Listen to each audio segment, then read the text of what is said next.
The superintendent of Boston Schools, Mary Skipper, is our guest this morning. Let's go on the record. The school year almost done, but the changes continue from safety to testing to teachers. There's an awful lot on the plate. Open up your exam books. We're going on the record.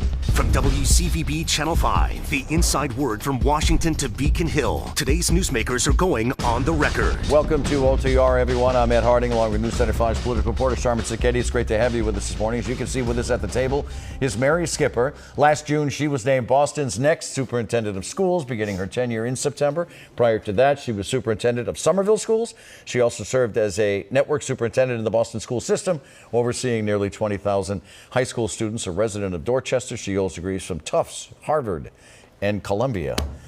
By the way, do we still use exam books in school, or are they, electronic tests now? No exam books. No more blue things that you would already open, go. I don't even think the colleges, I hate to break it to you. No. It's good. No, it's sort of moved on in different ways between technology. We still do written tests though, too, as well. Well, it's great to have you there with you us. go. Thank you. Thanks for being here. Let's start with concerns over school safety. So last week, a staff member was knocked unconscious at the Henderson School in Dorchester. It's the latest in a series of incidents there, including an attack on a principal in 2021.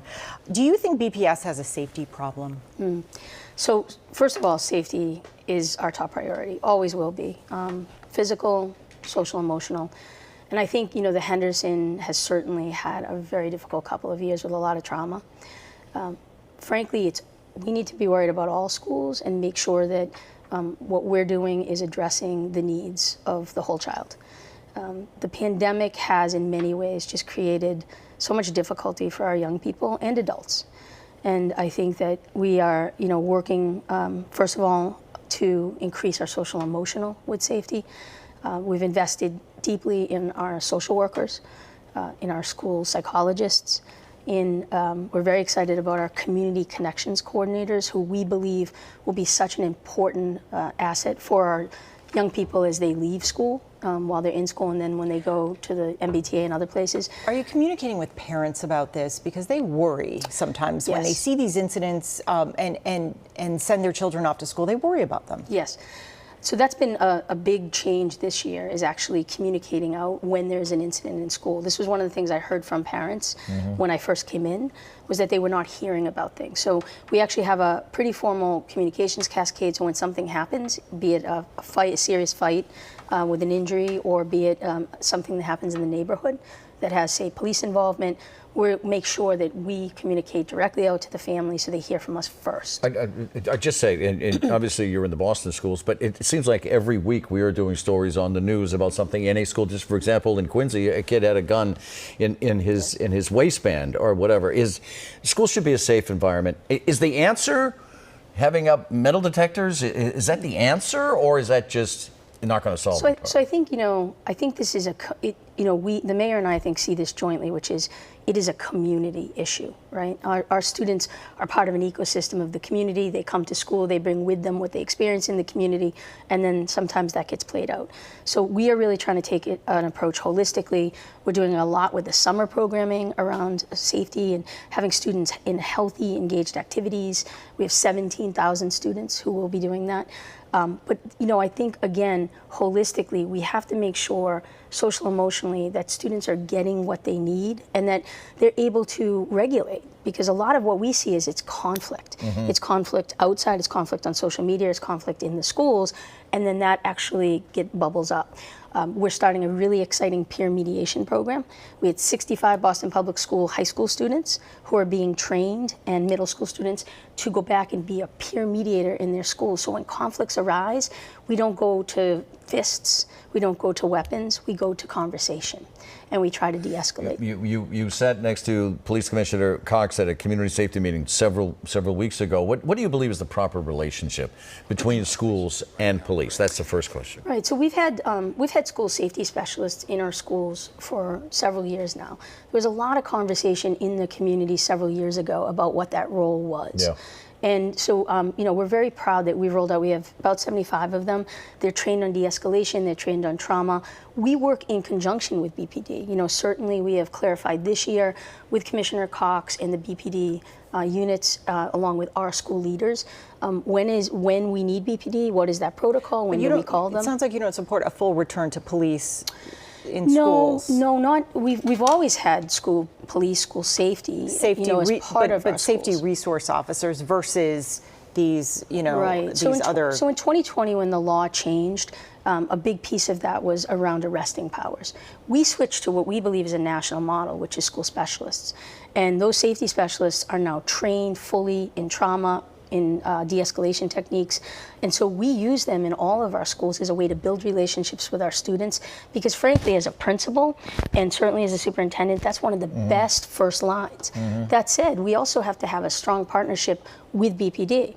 BPD in a positive way, interacting with our kids in the community, them getting to know them outside of an incident.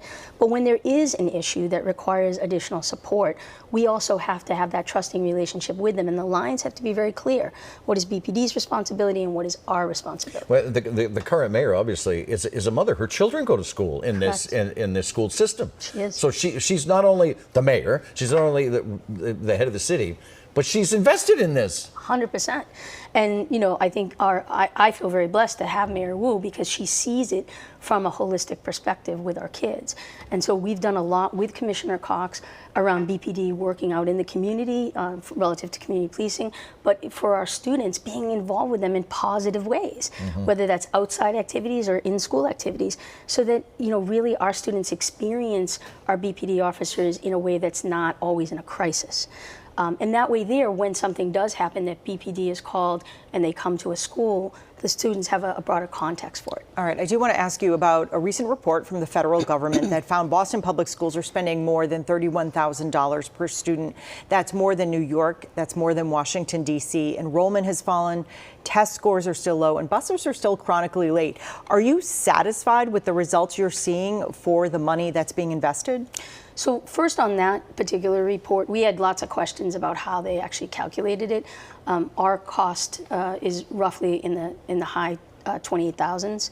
So we had a lot of questions about what calculations were used. But that said, I think for BPS, both the mayor and I have said, and fortunately we're in a city with a city council and with a school committee who feel this, that we need to spend the dollars to make sure our kids are getting the quality education they deserve. And that particularly holds true for those who have been underserved, our Black and brown students, special education, multilingual learners. We are always going to look for efficiencies, and that's exactly what we're doing. When it comes to transportation, these are the systems and structures in my first year. But are you satisfied with what you're seeing? 28,000 is not that far away. Not on student outcome right now, no. I think, when it comes to systems and structures like transportation, when it comes to the gaps that we see in academics, these are all foundational areas that we're committed to work on with the dollars that we get. But it really shouldn't be about the dollars, it needs to be about the outcomes.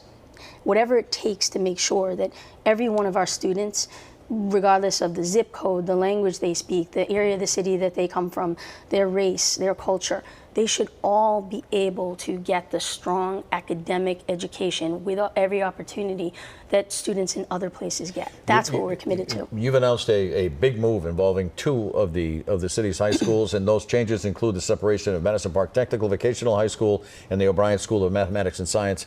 Madison Park would expand its current location, and the O'Brien School would move to West Roxbury, right? The O'Brien move has triggered some protest from the Black community leaders who have called the decision stunning and insulting, their words. So what's your response to that? So I think, we live in a city that we honor voice, and I think it's, we want to listen. That's the reason we put the proposal out.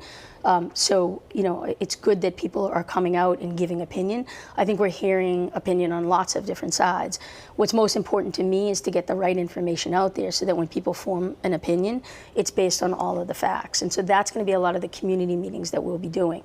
In terms of where the move to happen, really we're looking at Madison Park and the O'Briens and what neither school can get in their current location, but what each school could get, were we to be able to separate them and to do a complete renovation down to the stud of the West Roxbury complex.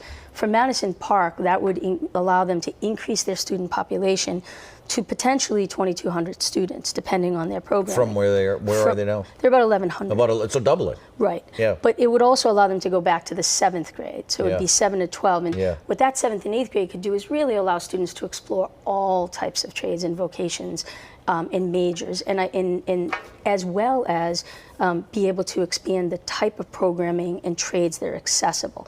You know, one thing about CTE or career tech education is that it's expanding. It's changing rapidly to be able to prepare our young people for global economy. So in other words, a 4-year college isn't Not for all students. necessarily no. for all students. Can we No. talk about how far off this idea of this, and is it more cost effective to build a whole new campus than tear down one and start over? So in both cases, I think we're really talking about a complete kind of reno, which means all the way down to the studs. You know, we've looked at West Roxbury complex, and engineers have said that from a bone standpoint, it's good, but it really has to go down to the studs. That's a huge renovation. Same with Madison Park. In order to be able to offer the kind of deep programming we're speaking of with CTE and expand that, we would see a community-facing Madison Park, really a 21st century. And this is years modern. out. This is years Well, out we're talking. it's years out, yes, but these are the kinds of projects we have to start that community conversation early, because it often, you know, what we're talking about is potentially as early as 26 for O'Brien and potentially as early as 28 And for there's Madison. no price tag, no solid price Not tag on yet. this yet. Those would all come after, same with a fixed timeline, after we start any kind of real design work.